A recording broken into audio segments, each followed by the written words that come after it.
We see 1, 2, 3 goats killed in the same place. We know it's cheetah. We haven't accounted it yet, but probably I would kill it if I have a chance. But the problem with the cheetah now, once they get in and they start catching sheep, they stay for about 3, 4, 5 nights. And they will not only kill one, they kill about 3, 4, 5, up to 38 was the most at one stage. And what we're trying to do is to figure out a way that cheetahs can live in harmony with people. And a lot of farmers have realized that they've got to change. This is not what we want to do. But if the bloody cheetahs is coming in on our farms, what can we do? You have to survive. It's either the predator or it's you. Pour Brut, je vous emmène dans les plaines de Namibie, en Afrique australe, où vit la plus grande population de guépards au monde et où les défenseurs de l'animal ont de plus en plus de difficultés à le protéger.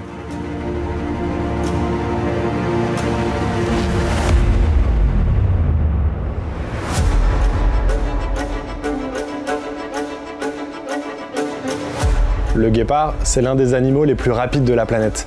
Il peut atteindre jusqu'à 110 km/h pour attraper une proie.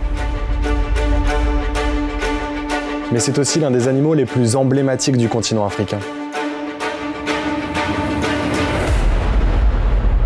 I just think everything about the cheetah and everything that I've learned is just so fascinating. You know, long legs, very beautiful, lean, long body, a tail like a rudder for balance, very elegant. And with that, I was just fascinated with them. Their eyes just look through you and beyond you. Sauf qu'aujourd'hui, c'est une espèce dite vulnérable, c'est-à-dire qu'elle est confrontée à un risque élevé de disparition à l'état sauvage. There were about 100,000 cheetahs around the 1900. So we have less than, I'll just say, 7,500 cheetahs left in the world. And Namibia and Botswana each have about 1,500.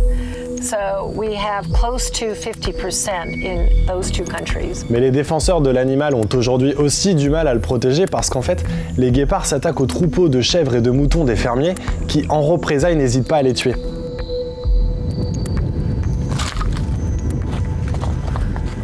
This one is a bit older. But here must be more than one cheetah. Because if one cheetah kills 3 goats, it will only eat one. But in this instance, all 3 goats were eaten. Cheetah won't eat the intestines. It will only eat the meat around the intestines. So it will skin it. You can see where it tear open the skin and here, also here. We haven't accounted it yet, but probably I would kill it if I have a chance. En Namibie, il faut savoir que la loi autorise exceptionnellement des fermiers à tuer des guépards qui constituent une menace pour leur vie ou celle de leur troupeau. Et des fermiers qui sont en colère contre les attaques du félin, j'en ai rencontré plusieurs là-bas parce qu'en réalité, ça fait un moment que ça dure. This was in 1997. We got in a family of 4 cheetahs, the mother, two young ones like this, and a big male. And between the 4 of them, over a month's period, they caught 134 sheep. 38 sheep in the first night they entered the farm. When the young cheetahs get the size of this one, that's when the mother and the father start teaching them how to hunt. And that's when they can cause losses of about 38 sheep in one night's time. They catch one sheep, they show them another one, another one. They only eat the last one that they catch. Especially in the last 10 years, the losses of cheetah is getting more. The amount of cheetah visits to the farm was also increasing. I mean, you take from nature, you must give back to nature some other time. So if a cheetah just only catch 1 or 2 sheep, that's not big losses. I mean, the cheetah must eat. But if you have losses of 30, 50 sheep by a family of cheetah, that's huge losses. That's about 60, 70,000 Namibian dollars. Les attaques de guépards ont un impact économique réel sur les fermiers. Et pour beaucoup, la seule solution, c'est de les capturer avec des cages, voire de les tuer. Mais sur place, il y a aussi ceux qui veulent protéger l'animal et qui ont donc cherché des solutions. C'est comme ça que j'ai rencontré Laurie Marker, une des plus ferventes défenseuses du félin dans le monde. What we're trying to do is to figure out a way that cheetahs can live in harmony with people. Most of the cheetahs are found outside of protected areas, and that's why we have to work with livestock farmers. So early on, we started our livestock guarding dog program. I started that in 1994 because where I came from in Oregon, we actually had a lot of conflict with coyotes and sheep farmers. And the livestock guarding dogs, which are what we are using now, are Anatolian Shepherds or Kangal dogs. They've been working for about 5,000 years to protect livestock from predators. And so that's when we decided, well, a guarding dog that's actually been bred for and evolved into protecting livestock would be a very interesting thing to try.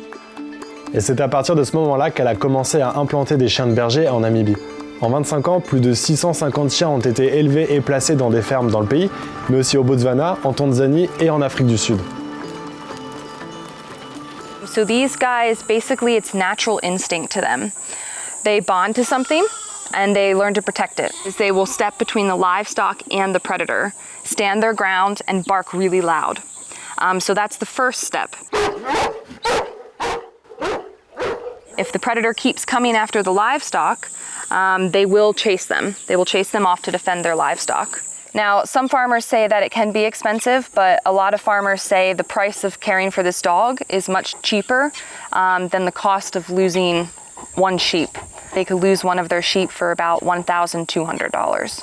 Most farmers see about an 80 to 100% reduction in their losses with one of these dogs. Et j'ai pu rencontrer un fermier pour qui l'introduction des chiens de berger a été un succès. All my parents have been farming, my grandparents have been farming. I'm one of the tribes known to be a farming community or say farming background. These are now the Herero tribe. Once it's a predator, I used to see danger. Either danger to my life, danger to the livestock. I believe I wasn't introduced to predators and I didn't know on how to handle them. Normally, one would consider either removing the animal that was like by shooting or either chasing it away with dogs and spears and whatever it was.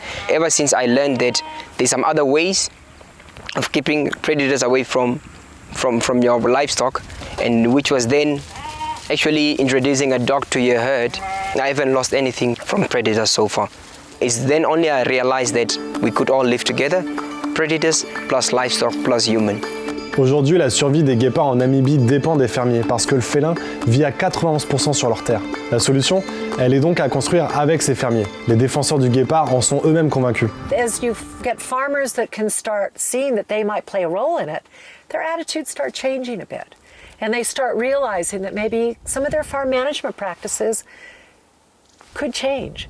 Maybe people worldwide actually should understand that farmers are some of our best conservationists, but they do need to be supported along those lines. Pour protéger le guépard, aujourd'hui, il y a urgence. En seulement un siècle, plus de 90% de la population de l'animal a disparu sur Terre.